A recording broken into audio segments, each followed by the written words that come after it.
You're listening to the Monday Night Community Show with Daniel on BRFM. This is the Daniel Monday Night Community Show on demand through YouTube. Thank you very much for choosing to listen to us through this method. If you'd like to keep up to date with when I add new interviews, then subscribe to this channel. So we are out and about, the Sheppey Horticultural Society's yearly flower and vegetable show. It's always nice to come along, Dave, so thank you once again for inviting me along. And the sun shining, Daniel. Yes. You can't get any better than that. We seem to have struck lucky over the last few years with the sun, over the period, the 2 days that we actually hold the show. And this year, despite the difficulties that we've actually had, if you remember, it was albeit a mild winter and a very wet couple of months a short while ago.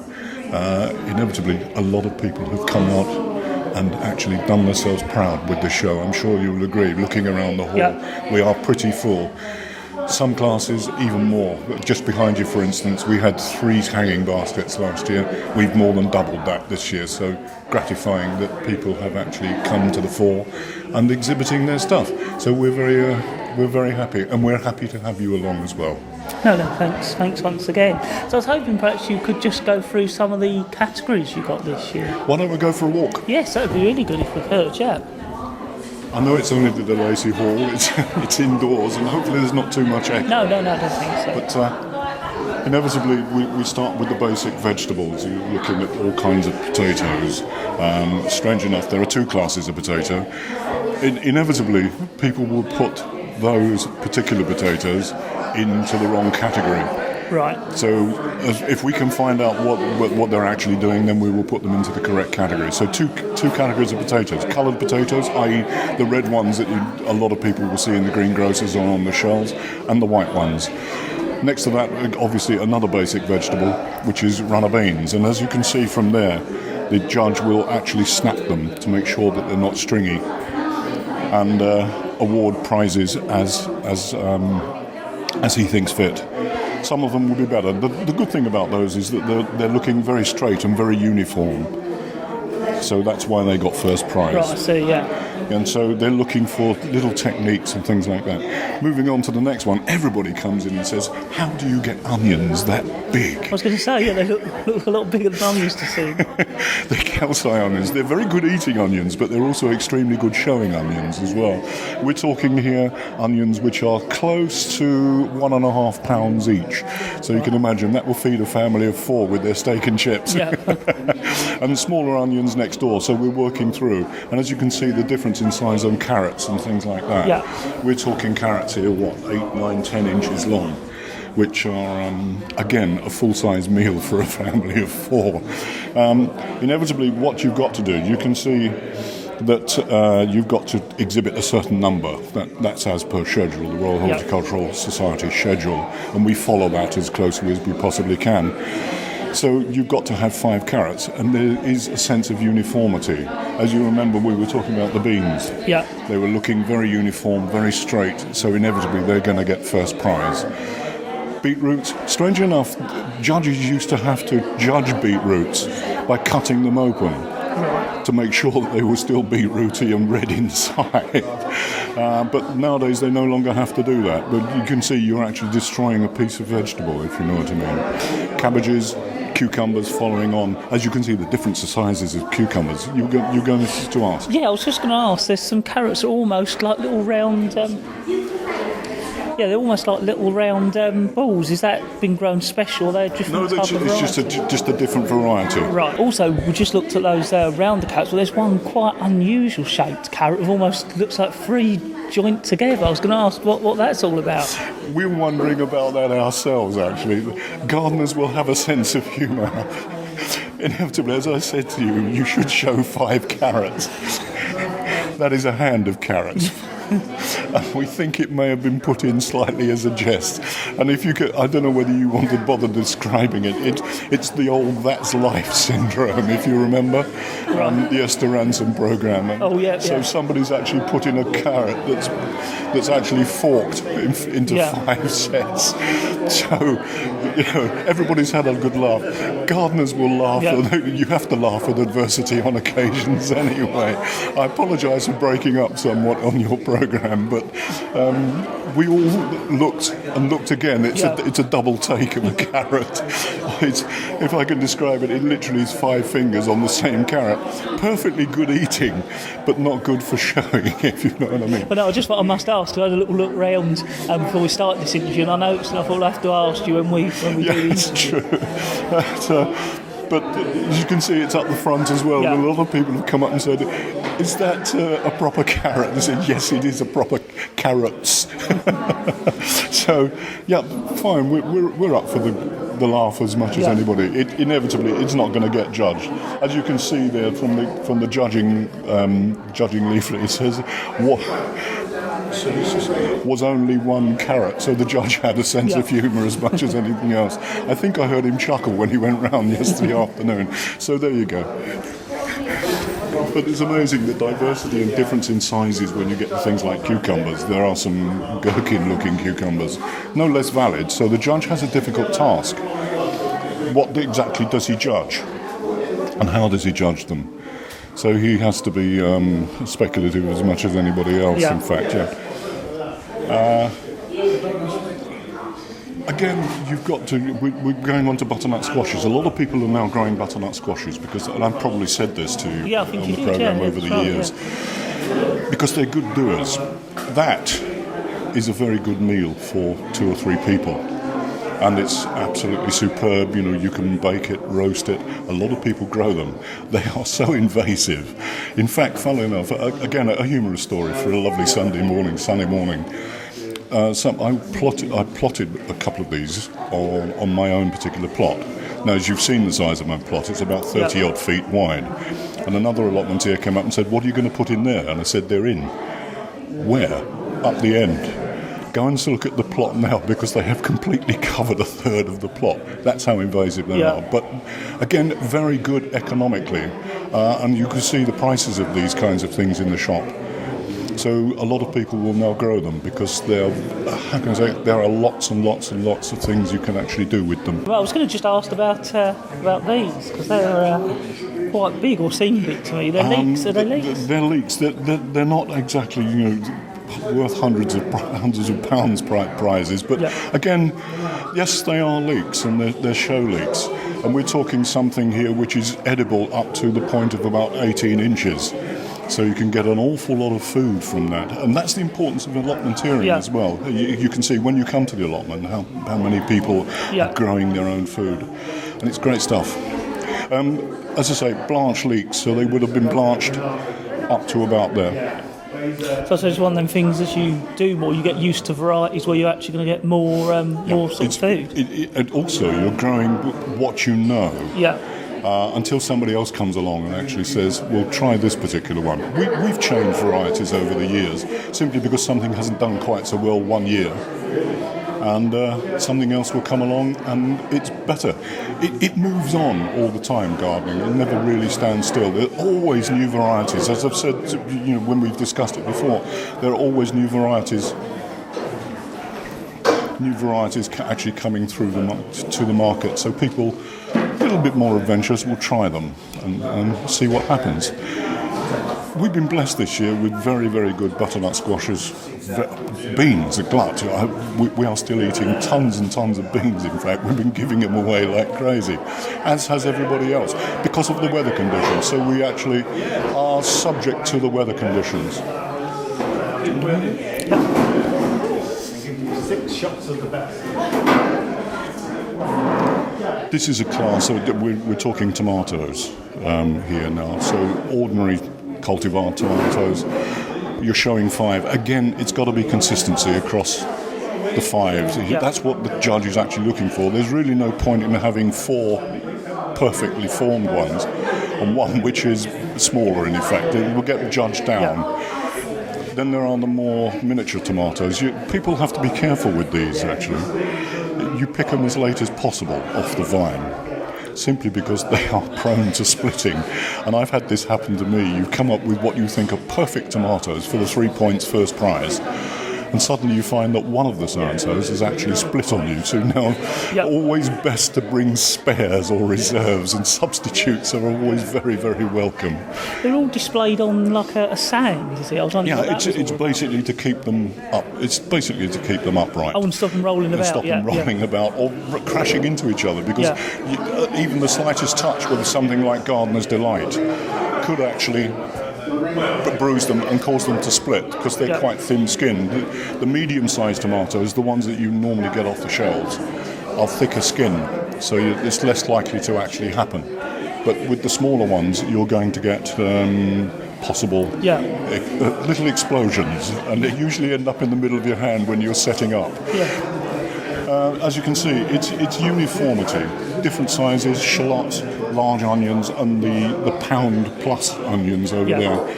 So, in effect, a lot of people are now growing those. We had one exhibitor of those large onions last year. Now we have 3, 4. Yeah, so it's something that grows each year by people seeing it. Literally, that is it. People come along, actually, and say, well, I haven't exhibited before because I'm a little bit afraid of what the standard is actually like. No, we actually say, put it in. Yeah. And not so much that it fills a space, but then it's the only way you're going to judge your produce against everything else and everybody else. One other class of tomatoes that we actually do is other than red. Right. So the judge has to actually...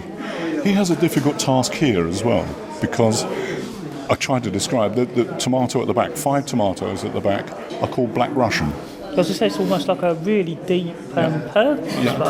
There are also green tomatoes, which are perfectly ripe, called green zebra. Right. There are lots of different varieties of tomatoes. Some people will grow them. They're a bit quirky. Yeah. But honestly, they do taste of ripe tomato, and they're very sweet indeed. But inevitably, you've got to get over that sort of prejudice that tomatoes are always red. Yeah. Inevitably, some people will grow that. And it's almost black. It's a very, very, as you say, a very, very deep purple. Yellow, golden sunrise, all those kinds of... They're a little bit more familiar. Yeah, I was going to say that's probably the other colour I'm used to seeing is yellow. Is yellow, or bordering into orange, in fact. But the Black Russian, everybody has walked up to the Black Russian and said, are they real tomatoes? And we say, yes, they are real tomatoes. We've now moved on to potatoes, I assume. Again, potatoes, but potatoes with a difference. Yeah. This is a competition we actually run called the 5 heaviest potatoes. As you can see, some of them are so holy, it's untrue. What's crawling about inside that, we have not a clue. Yeah. But it's not a case of quality on this particular show. Yeah. On this particular class, it's no longer quality, it's actually weight. So they will win simply because they weighed. The 5 potatoes weighed 9.5 pounds between the 5 of them. So it doesn't matter what they look like, it's just how heavy or how lucky you are when you dig them out of the ground, because with spuds, of course, you never know what's coming out of the ground. And again, the class next door is something, I wouldn't say fun class, you know what I mean, but there's an onion there which weighs, I'm just going to look at. Yes.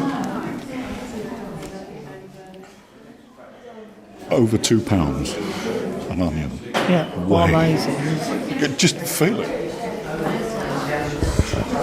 That is the heaviest onion you actually It feels heavier than you'd expect, actually.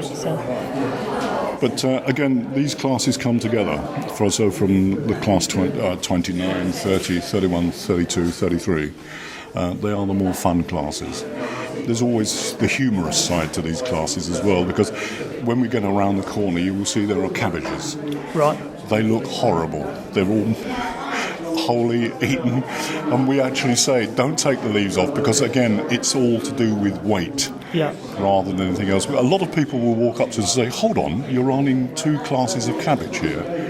They look much better than those on class 32. I said, no, it's nothing to do with quality, it's to do with the weight.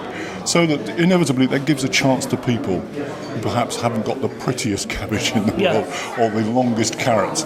It gives them a chance to put points on the table and points against their name, if you know what I mean. Again, one of the funniest classes we have is the longest bean. And again, it doesn't matter what the bean looks like.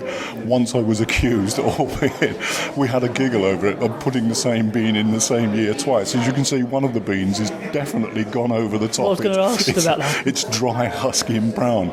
But it doesn't say in the schedule the bean has to be green.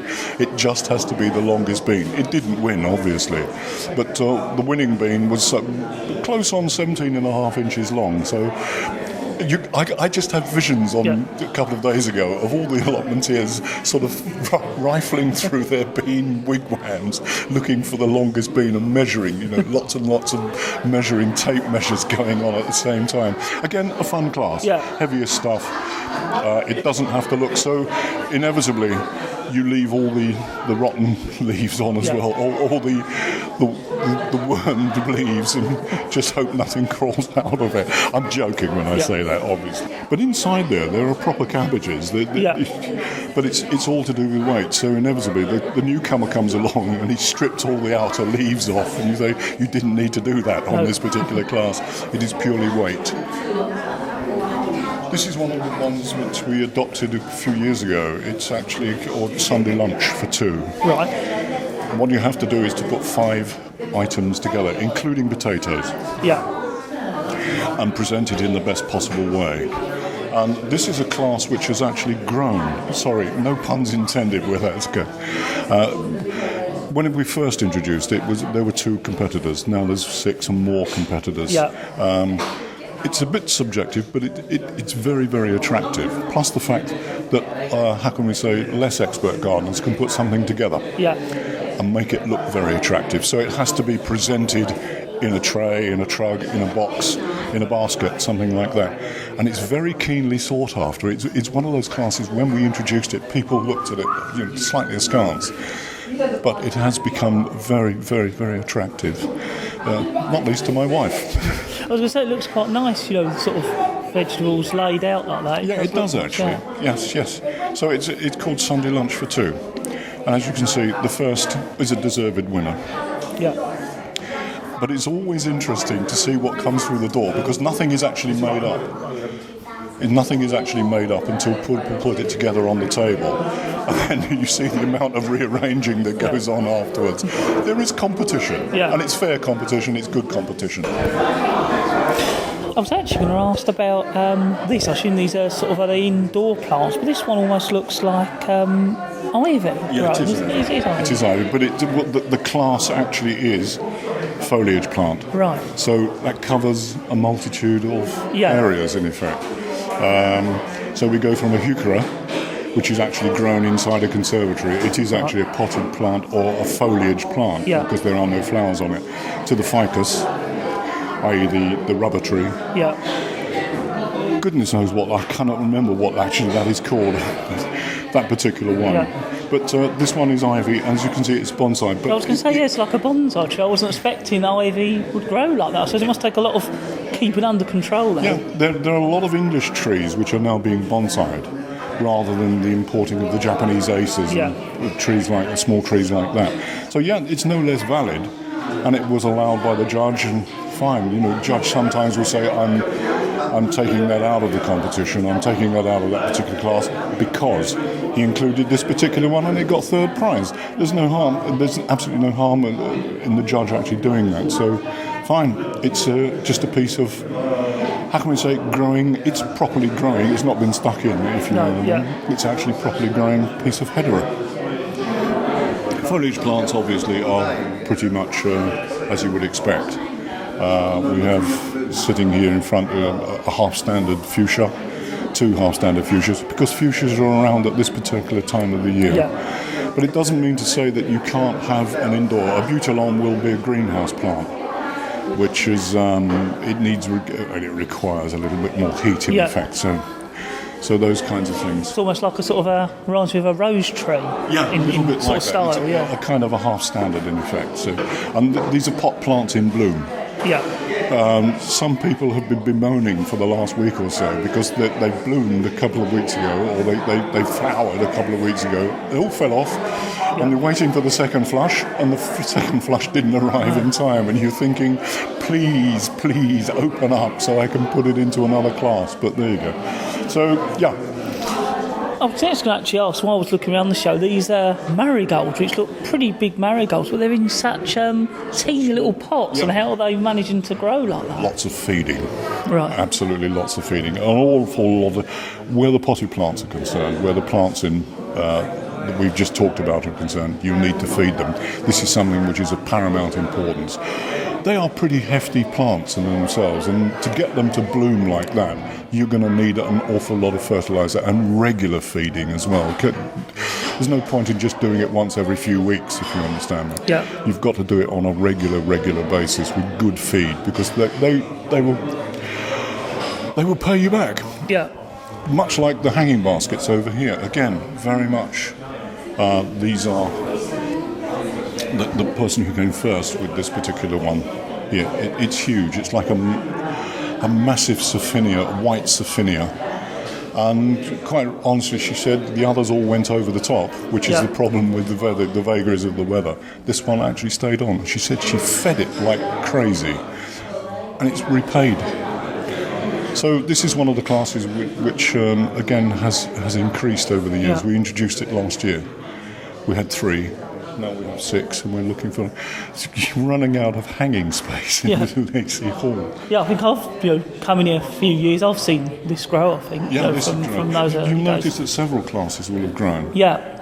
Not least the Sunday lunch for 2, like this class over here, which is 5 a day. Oh, that's right. Yeah, I remember you saying about that last year, I think. Again, 5 a day. It doesn't have to look artistic. It's what you consider. You can see where the judge has actually broken the bean to make sure it's an edible bean. But again, it doesn't have to look artistic. It's what the grower, what the allotmenteer considers to be what you would eat in that the World Health Organization, 5 a day, 5 vegetables a day. So you can see parsnip, squashes, marrows, beans, tomatoes, fruit, onions. It's massively wide. It's very, very wide indeed, Well, under section 5, which includes floral art and crafts, we have 2 exhibitors on floral ranging, and the idea was to depict high summer. We had a first and a second in that. We had 4 entries actually, on a corsage. The next section was Heritage in Sheppey. That was for a photograph, and 3 really good photographs depicting various scenes on the island. The next section was for a knitted item, and we had a rather elaborate Christmas jumper and a very attractive scarf. First and second winners on that.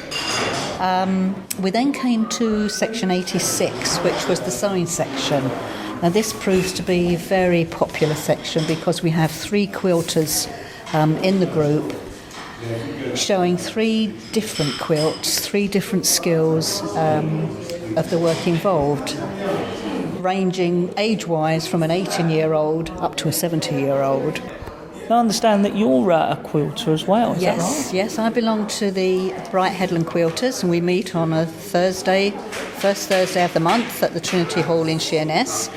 We have about 40 members, and we're all at various levels, all different skills. We have some teachers there, and we try and do as much as we can, quilt-wise, embroidery-wise, and also to make quilts for local hospices.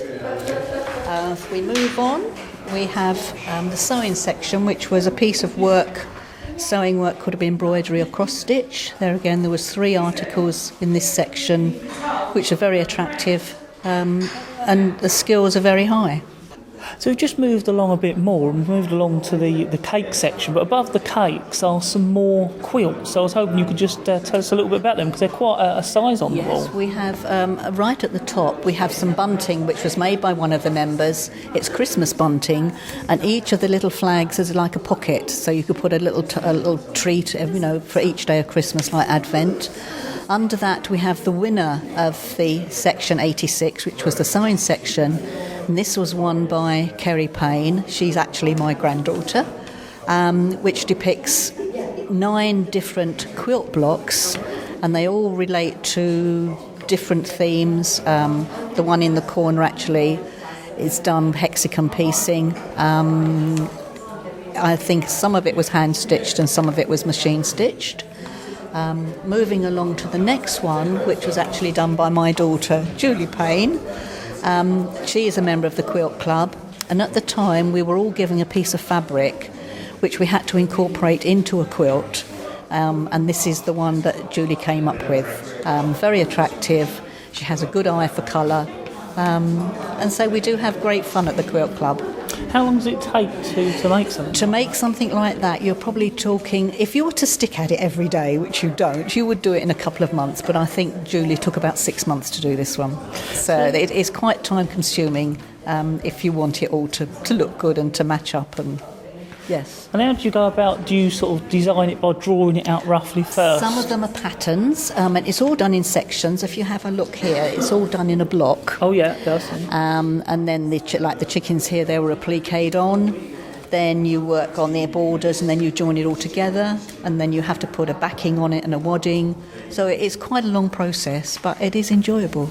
So, as I said just a minute ago, we are standing right by the cakes. I was hoping you could tell us a bit more, because it actually looks quite a lot here, even compared to last year, I think. We've had far more entries this year on the confectionery side, both male and female entries we've had this time. I think we've had about 8 Victoria sponges. When the judge comes, she cuts each one in half and she takes a section out of the middle to make sure they're cooked. And she also puts comments on, so that if you've had a disaster, she might give some tips as to how you can improve. The next section we moved on to was a courgette cake. Now, as people that have an allotment know, courgettes are in abundance. You get hundreds of them. So it's quite a good recipe to have a courgette cake. And I think it was a male, actually, that won first prize on this one. So moving along, we had ginger biscuits to make, we had cheese and onion pasties, we had cream cheese twists, let me think what else we had, mincemeat slices, all looking different, some good, some bad, but it's the effort, and it's putting the things out, for people to have a go at. So we're very grateful for all the entries we have. Moving on, we come to a section where it was lemon curd. As you can see, although they're all lemon curd, they all look a different colour. Yeah. But say we had Carol McGlynn, who won first on prize on that one, and the next section was for the onion marmalade. And there again, they still all look different. That's quite an That was our interesting own recipes that we used for those. Is it like making normal marmalade, or how do you make it? Well, no, it's because it's a savoury one, but it's slicing the onions. I mean, to get that jar of marmalade, you need 2¼ pound of onions. So it's quite a lot to get, because onions pulp right down. But it's very nice with cheese. And the last section is for our younger generation, and we try and make sure that every one of them gets a card with either a first, second or third, so that they feel they've taken part and they've been rewarded. Although it's no monetary reward, it's nice that they do get a little card with their first, second or third on. And finally, we come to the jam section. We must have made, I would think, over 100 jars of jam this year. Still got a few for sale, so let's hope we get a few more punters so we can get some more funds for the society. Most of the fruit was grown on the allotments and they're made by 3 society members. A lot of hard work, but well worth it. I was going to say quite a range as well. Yes, we go from strawberry, raspberry, blackcurrant, gooseberry, red currant, marmalade, what else did we have? Red currant jelly, you name it, we've made it. Well, I'd like to thank you very much for finishing the last part of the tour after Dave. You're very welcome. It's nice to talk to you. Thanks. So we are out and about, and we're at our regular yearly visit to the Sheppey Horticultural Society's Flower and Vegetable Show, and we're catching up with some of the plot holders, and we're joined with Malcolm. Malcolm, it's always good to speak to you. Yeah, morning Daniel. Yeah, good to see you again. Yeah, here we are, as you said, the annual event, and done quite well again. I was going to ask that, so it's been going well? Yes, again, strange year for growing, so once again we were worried about what would actually be entered, but as you look around you can see it's some very good displays. So what have you been able to enter this year? We suffered slightly on the vegetable side, but we did enter some butternut squash, some tomatoes, and we went in for the heavy pumpkin, which we came third on, but I've also done photograph. My partner Janice, she did a corsage and a vase of flowers and a hanging basket. So quite a few bits, but as I say, slightly lacking on the vegetable side. So this year's not been so good weather-wise, do you think, for that? No, you may think, oh, well, it has been really nice, and it has, but the way that the weather went with rain at first and then the very hot dry period has made it awkward for growing, and lots of stuff because of the sun developed early, so things that we thought we were going to put into the show actually came to their best about 3 weeks ago. Too late for now, unfortunately. Yes, one of the things you're saying that you just don't think about, because you think all the shows there must have some stuff, but I suppose that is the thing. Certain stuff just isn't going to be ready or is ready too early. That's exactly it. You know, it's you can say timing, but it's difficult to time it. Although you know roughly what you want and what should be there, many things change that. Well, Malcolm, thank you very, very much. That's okay. It's a pleasure. So we're next going to be talking to Hilda. Now, I spoke to you a couple of years ago, I think. So how have things been going for you at the allotments? Very good. Thoroughly enjoyed the show this year. Very high standards this year. I think this is the fiercest competitions we've had up till now. So, but it was really good, and yeah, I really enjoyed taking part in it. So what's been your most successful thing for this year's show? Oh, that without a doubt is the main flower arrangement with the competition against Kathy, and that's what I won. The theme was High Summer this year, and I won first prize. So that for me, that was that's always my big prize if I win. Now, I think when I spoke to you, you were a newish member to the Horticultural Society a few years back. About 4 years back. Yeah. So do you think you're getting more experienced, or does the experience help in growing? Yes, because when you go into your garden and you look at your vegetable and your fruit, you instantly know, oh, this might be good, but it's not good enough for the show because of X, Y, Z. So yes, the experience has really, the years have really helped. Well, thank you very much. Thank you very much.